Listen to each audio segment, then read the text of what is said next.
the sort of commercial hub of the town, you would have had things like a butcher, a baker, stonemason kind of thing. And there was also a really popular coaching inn just where that van is there on the right hand side.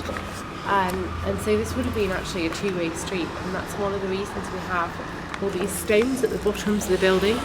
It's basically to protect the sides of the buildings against the passing carriage wheels, because obviously at the centre of the wheel protrudes quite a bit.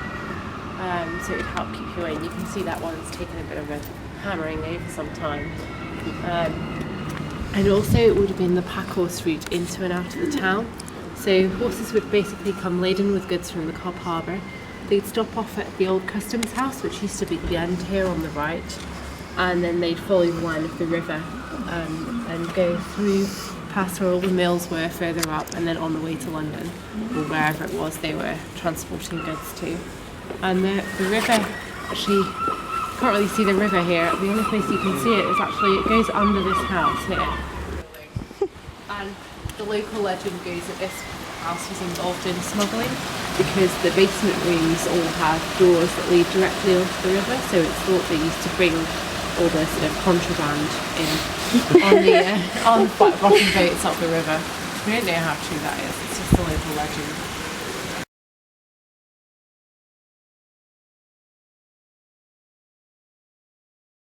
In Mary Anning's lifetime, this was the town's post office, and towards the early part of her life, letters are sent free of charge and the addressee paid on receipt, which means that when Jane Austen stayed in Lyme in 1804, we think she actually used a post box to post a letter to her sister Sandra, because obviously you didn't have to go to the post office, you just put it in the box. And also in those days, they had a problem like towards the mid-Victorian period where a lot of mail would go missing.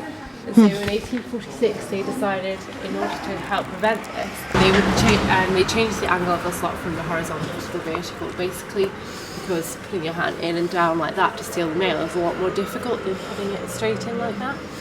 And then 10 years later, in 1856, they changed their mind, hence the second slot. And this is meant to be one of the oldest post boxes in the country.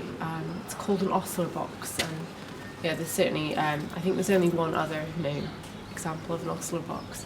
And an ostler is just somebody who looks after horses, obviously, because the original mail was taken by horse.